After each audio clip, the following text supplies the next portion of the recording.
नमस्कार दोस्तों, SS Arya classes में आपका स्वागत है। आई होप कि आप खुश होंगे, प्रसन्न होंगे, अच्छे होंगे। आज हम लेके आए हैं हिंदी व्याकरण का समास। समास का हम यूनिट फर्स्ट पढ़ा चुके हैं। समास में समासिक पद, पूर्व पद, प्रधान पद, समास विग्रह, समास क्या है, समास कितने प्रकार के होते हैं, डिफिनेशन सहित हमने इसको पढ़ा चुके हैं। आज उसी समास को ट्रिक के माध्यम से जानेंगे जो किसी भी परीक्षा के लिए काफ़ी महत्वपूर्ण है। तो आइए बारी बारी से हम इस समास को देखते हैं। यदि आप मेरे चैनल में नए हैं तो एसएस आर्या क्लासेस चैनल को सब्सक्राइब कीजिए ताकि जो भी वीडियो मैं डालूं आपके पास जाए। हिंदी व्याकरण से संबंधित या मैथ, फिजिक्स, केमिस्ट्री, इंग्लिश का भी डालता हूँ तो आपके पास पहुँचेगा। आइए देखते हैं समास क्या है। तो समास के बारे में हम पढ़ ही लिए थे कि दो या दो से अधिक पदों के सार्थक मेल से बने पद को समास कहते हैं। जैसे देखिए कि राज प्लस पुत्र बराबर राजपुत्र, अर्थात दो पद को मिलाने से एक नया पद बना राजपुत्र है। समास के 6 भेद है: अव्ययभाव समास, तत्पुरुष समास, कर्मधारय समास, द्विगु समास, द्वंद्व समास और बहुब्रीहि समास। अव्ययभाव समास क्या है? जिस समास का प्रथम पद अव्यय हो या प्रथम पद प्रधान हो या प्रथम पद उपसर्ग हो उसे हम कहते हैं अव्ययभाव समास। जैसे प्रति प्लस दिन, प्रतिदिन, यथाशक्ति, यथा प्लस शक्ति, आजन्म, आ प्लस जन्म, प्रत्येक, प्रति प्लस एक। यहाँ देख रहे हैं कि प्रति उपसर्ग है, यहाँ यथा उपसर्ग है, यहाँ उपसर्ग है, प्रति उपसर्ग है। ठीक याद रख लेंगे कि प्रथम पद अव्यय हो, चाहे उपसर्ग हो या प्रधान हो, या बे, यथा, भर, प्रति, आज से पद शुरू है।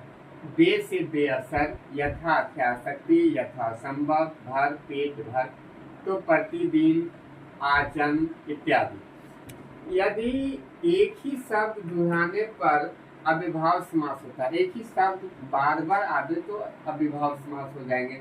जैसे रातों रात, रात प्लस रात, दिनों दिन, दिन प्लस दिन, रातों रात, रात प्लस रात, घर घर मैंने घर प्लस घर, तो ये आपका अव्ययभाव समास है। तत्पुरुष समास, जिस समास का अंतिम पद या दूसरा पद प्रधान हो या दो पदों के बीच कारक चिन्ह का लोप हो उसे तत्पुरुष समास कहते हैं। कारक चिन्ह का लोप हो, अर्थात कारक या विभक्ति देखे कर्ता ने कर्म को कर्म से या के द्वारा संप्रदान के लिए अपादान से अलग के अर्थ में इसका प्रयोग होता है संबंध काके की अधिकरण में पर। आइए जैसे राजकुमार, राजा का कुमार यहाँ कारक चिन्ह का है, राजपुत्र में राजा का पुत्र कारक चिन्ह का है। रसोई घर, रसोई के लिए घर कारक चिन्ह के लिए है। पाप मुक्त, पाप से मुक्त कारक चिन्ह से है। पुस्तकालय, पुस्तक के लाले यहाँ कारक चिन्ह के लिए है। ये जो है तत्पुरुष समास के 6 भेद है: कर्म तत्पुरुष समास, कर्म तत्पुरुष समास, संप्रदान तत्पुरुष समास, अपादान तत्पुरुष समास, संबंध तत्पुरुष समास, अधिकरण तत्पुरुष समास। कर्म तत्पुरुष समास में है कि दो पदों के बीच को चिन्ह का लोप होगा। विग्रह करने पर को का यदि पता चले तो समझ जाए कर्म तत्पुरुष। जैसे चीरी मार, चिड़िया को मारने वाला यहाँ को है। जेब कतर, जेब को काटने वाला को है। क्रंस माने से या द्वारा रोग ग्रस्त, रोग से ग्रस्त से आया है, इसलिए तत्पुरुष समास है। रेखांकित, रेखा से अंकित, यहाँ से आया, तत्पुरुष समास है। पाठशाला, पाठ के लिए, शाला के लिए आया है। रसोई घर, रसोई के लिए घर, ये क्या है? संप्रदान तत्पुरुष समास। अपादान, पाप से मुक्त, यहाँ अलग हो रहा, पाप अलग हो रहा, उससे मुक्त हो रहे हैं। संबंध तत्पुरुष समास का देव पुत्र, देव का पुत्र का है संबंध, राजकुमार राजा का संबंध है। अधिकरण तत्पुरुष में या परलोक पे, लोक में प्रिय, यहाँ में आ गया। कार्य कुशल, कार्य में कुशल। इस प्रकार हम देखें कि तत्पुरुष समास के 6 भेद है। 6 भेद को हमने बारी बारी से एक्सप्लेन किया है। यदि ये सारे चीज दिया रहे परीक्षा में, ये सब नहीं दिया रहे, सीधे दिया रहे तत्पुरुष समास, द्वंद्व समास, द्विगु समास, बहुब्रीहि समास, तो आप इसमें तत्पुरुष समास मारेंगे। लेकिन यदि तत्पुरुष समास भी दिया हुआ है, द्वंद्व दिया हुआ है, अपादान तत्पुरुष समास दे दिया या करण तत्पुरुष समास दे दिया, उसका एक उदाहरण दे दिया रोगग्रस्त, तो आपको तत्पुरुष समास में नहीं मार के कर्म तत्पुरुष समास में मारना है। तो इस बात को याद रखना। आते हैं कर्मधारय समास पर। कर्मधारय समास क्या होता है? जिस समास का उत्तर पद प्रधान हो अथवा पूर्व पद और उत्तर पदों के बीच उपमान उपमेय विशेषण विशेष आदि हो, तो ऐसे समास को हम कहते हैं कर्मधारय समास। विशेषण विशेष से अभिप्राय है कि जब किसी वस्तु की विशेषता को बतलाया जाता है तो वह विशेषण कहलाता है। जिस वस्तु की विशेषता बताई जाती वह विशेष हो जाता है। इसी प्रकार जिस वस्तु की तुलना की जाती है, उपमा दी जाती है, वह क्या होता है? उपमान होता है। जिसके लिए किया जाता है वह उपमेय होता है। तो आइए देखते हैं कि कमल नयन में कमल के समान नयन, नयन कैसा हो? तो कमल के समान, अर्थात नयन की उपमा कमल से दी गई है, इसलिए कमल उपमान है और नयन उपमेय है। इसी प्रकार लाल टोपी, लाल है जो टोपी, यहाँ टोपी की विशेषता लाल है, इसलिए ये क्या समास है? कर्मधारय है। महात्मा, महान है जो आत्मा, आत्मा की विशेषण हो रही है। महापुरुष, महान है जो पुरुष। आइए इस समास को ट्रिक के माध्यम से कैसे पहचानेंगे? पहला पद विशेषण या उपमान होगा, दूसरा पद विशेष या उपमेय होंगे। विग्रह करने पर है जो या के समान आता हो। देखिए रहे वहाँ है जो या के समान आ रहा है, तो ये क्या हो गए? कर्मधारय समास।